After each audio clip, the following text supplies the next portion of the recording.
안녕하세요. 백보스입니다. 자, 홍당기 경제부총리 겸 기획재정부 장관이 그동안 적극적으로 집값 고점론을 설파하면서 집값 하락에 대한 경고를 해왔는데요.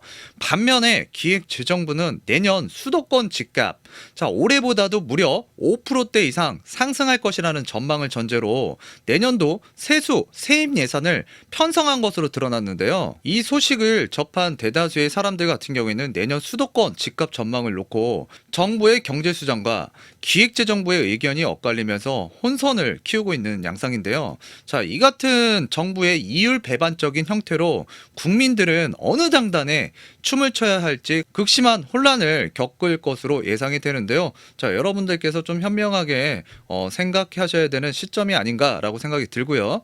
이전에 홍남기 부총리의 그 발언을 좀 살펴보게 되면 지난 6월 달에 부동산 시장 점검 관계장관회의에서 자, 물가 상승률을 고려한 서울의 아파트 실질 가격이 2008년 글로벌 금융위기 조정을 받기 이전의 수준까지 또 과거의 고점 수준까지 근접했다라고 주장을 했고요. 또한 7월 달에 대국민 담화를 통해서 아파트의 실질적인 가격, 소득 대비 주택 가격 비율 등 지표 등을 들면서 최고 수준에 근접하거나 넘어서고 있다며 가격이 조정이 이뤄진다 그러면 시장에서 예측하는 것보다 좀 더 큰 폭으로 나타날 수 있다라고 이제 경고를 하기도 했는데요. 자, 올 하반기부터 아파트 가격이 뚝 하고 떨어질 가능성이 큰 만큼 섣불리 추격 매수하지 말라는 메시지를 날렸던 거라고 보시면 될 것 같습니다. 최근 발언에서도 이달 5일 열린 국회 그 기획재정부 그 국정감사에서도 최근 집값의 가파른 오름세로 일단은 주춤하면서 꺾였다라고 이제 판단한다라고 또 발언을 하기도 했는데요. 집값 고점론을 이제 고수하고 있는 입장이다.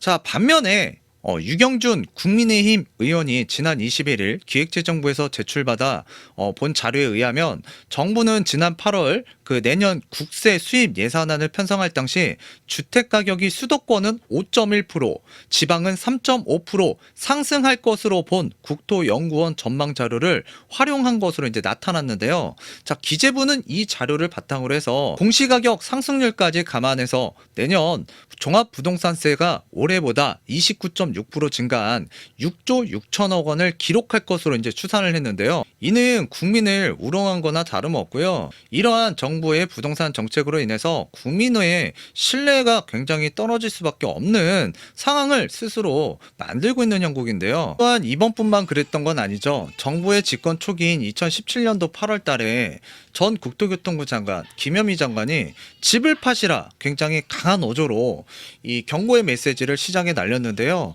자, 그리고 나서 이제 수많은 국민들이 이 주택을 매도를 하기도 했고요.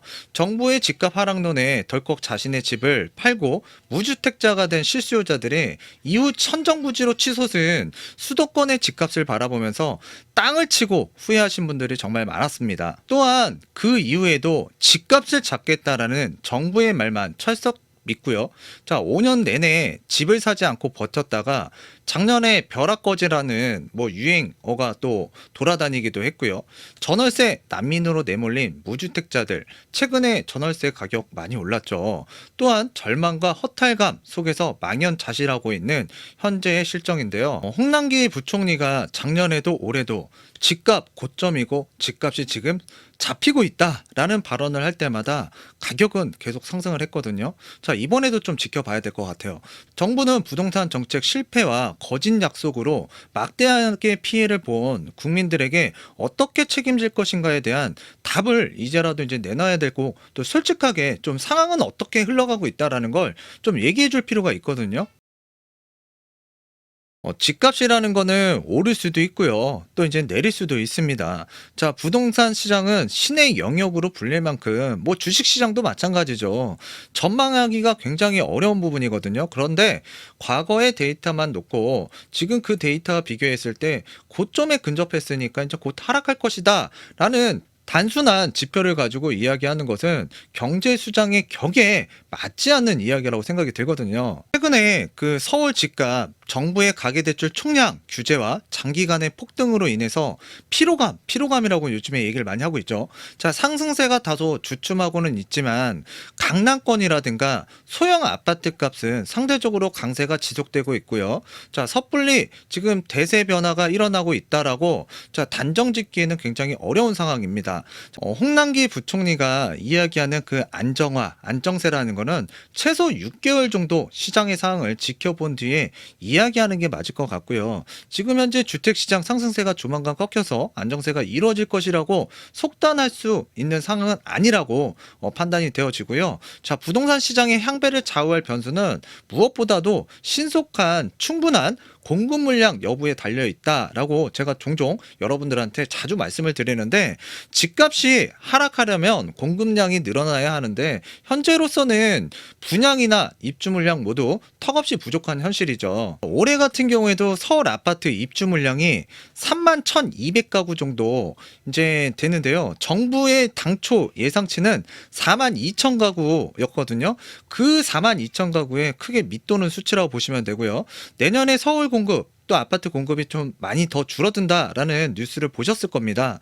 내년에 서울 아파트 공급 물량 전망치도 지난해 같은 경우에 이제 5만 가구에서 최근 3만 6천 가구로 줄어든 상태라고 보시면 되는데, 여기에다가 분양가 상한제, 고분양가 심사제, 그리고 이제 재건축 초과이익 환수제 등 거미줄처럼, 그다음에 반도체 회로처럼 굉장히 복잡하게 규제로 이제 엮어버리다 보니까 자, 분양을 중단한 재건축 단지들이 이제 늘어나고 있고요. 자, 이렇게 늘어난 물량 같은 경우에는 그 내년에 더 큰 영향을 미칠 수가 있습니다. 정부가 이번 달 말에 분양가 상한제 개선안을 발표한다고 하는데 사실 이거에 대해서 크게 기대감을 갖고 있지는 않습니다. 지금 집값 안정을 위해서 이제라도 세금 폭탄이라든가 규제 일변도, 자, 정책 기조도 이제 탈피를 해서 파격적인 규제 완화 같은 친시장적인 정책을 과감하게 펼치지 않는다 그러면 지금 앞서서 본 바와 같이 자, 경제수장 홍남기 부총리 같은 경우에는 집값이 고점이고 꺾일 것이다 라고 얘기하는 반면에, 자, 기재부에서는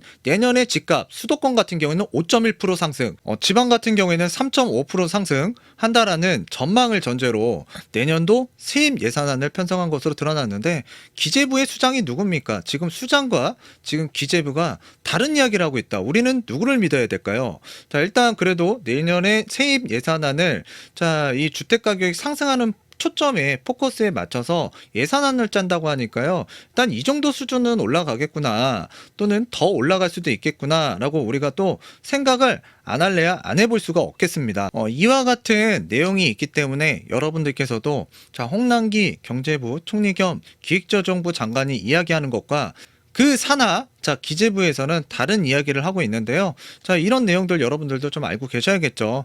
자, 집값 안정에 자신이 없다면 애시당초 부동산 시장 건들지 말았어야 되고요. 자, 정부는 근거 없는 자신감을 앞세워서 세금 폭탄이라든가 규제 일변도 정책을 밀어붙이면서 주택 시장을 왜곡시키고 이제 실수요자에게 지금 피해만 키워오고 있는데요.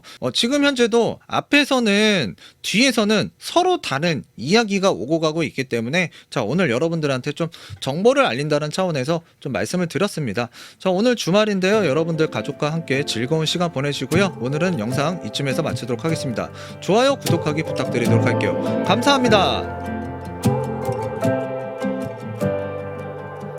A look on your face told me we'd be alright. Walking down the sidewalk as we took a ride off a riverside drive.